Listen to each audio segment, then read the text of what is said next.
got soul.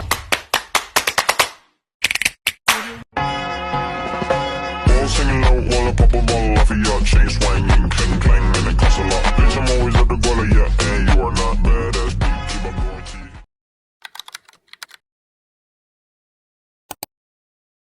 Baik, di sini saya akan menunjukkan ini kan ada akibat kekurangan air. Jadi kekurangan air itu kan dehidrasi nih. Nah, jadi kalau kurang air putih itu menyebabkan beberapa dampak negatif pada tubuh kita. Salah satunya itu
mensyukuri nikmat tersebut dengan mengonsumsi makanan bergizi dan menjaga kelestarian alam. Dan terakhir ada mineral. Nah, ini terdapat di Quran surah Abasa ayat 24 hingga 32. Nah, artinya, maka hendaklah manusia memperhatikan makanannya. Sesungguhnya kami benar-benar telah mencurahkan air dari langit. Kemudian kami belah bumi dengan sebaik-baiknya. Lalu kami tumbuhkan biji-bijian di bumi itu, anggur dan sayur-sayuran, zaitun dan kurma, kebun-kebun yang lebat, serta buah-buahan dari rumput-rumputan untuk kesenanganmu dan untuk hewan-hewan ternakmu. Jadi ayat ini mengingatkan manusia untuk memperhatikan makanan yang dikonsumsi, berbagai tumbuhan dan hasil bumi yang disebutkan mengandung mineral penting seperti kalsium, fosfor, zat besi, kalium, magnesium, dan seng yang berfungsi membentuk tulang dan gigi, membantu kerja saraf dan otot, serta menjaga keseimbangan cairan tubuh serta pembentukan darah. Sekian dari saya kembalikan ke moderator.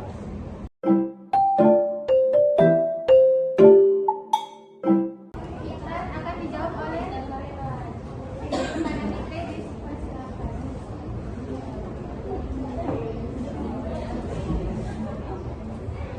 Pertanyaannya, mengapa ibu hamil lebih rentan mengalami masalah kesehatan akibat kekurangan mineral dibandingkan orang dewasa? Jadi ibu hamil itu lebih rentan mengalami masalah kesehatan itu karena kebutuhan mineral seperti zat besi, kalium, sel itu meningkatkan drastis untuk mendukung pertumbuhan janin ibu itu tadi.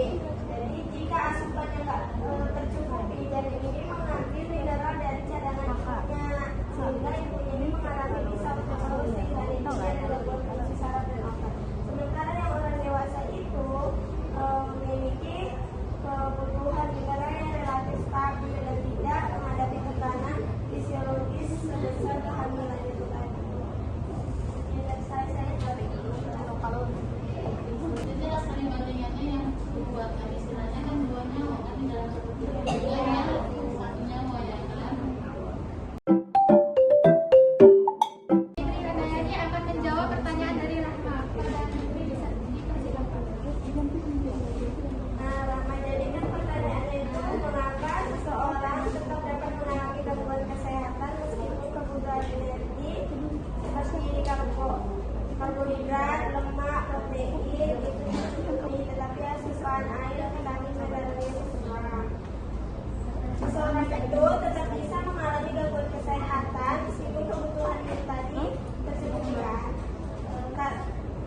Karena air, vitamin, mineral ini memiliki berat biokimia yang tidak dapat digantikan oleh sumber energi. Air ini kan berfungsi sebagai medium reaksi dan pelarut.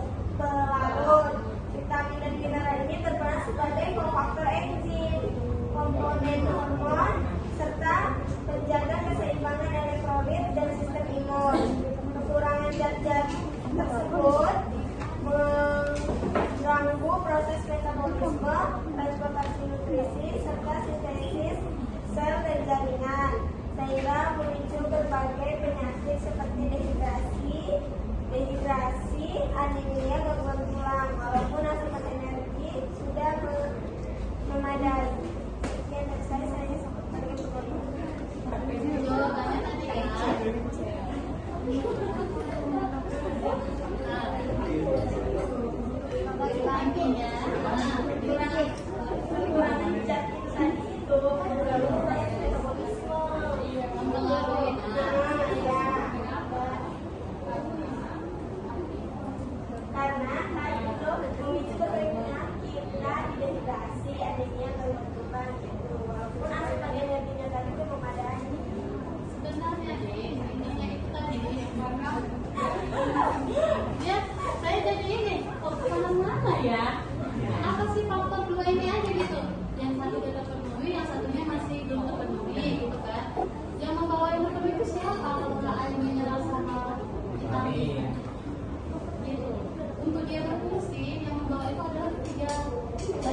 Karena distribusikan ke desa-desa atau ke tempat yang jauh kan perlu angkutannya apa? Air, vitamin, itu dia, itu bahasa lebih mudahnya gitu ya. Atau yang ini dari kalian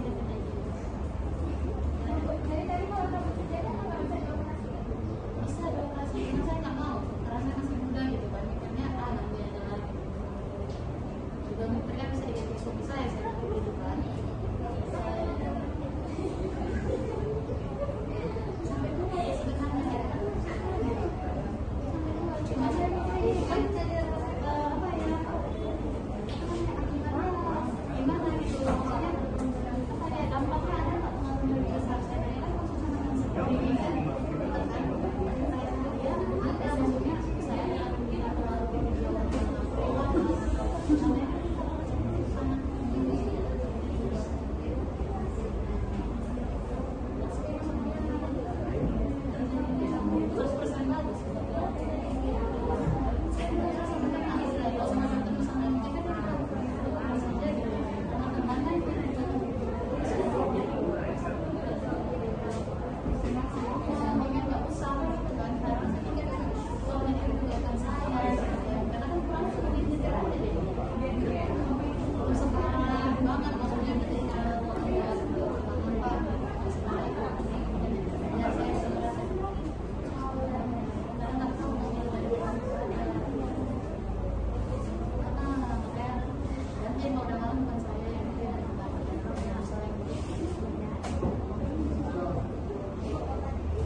Oh, yang kuning-kuning itu ya?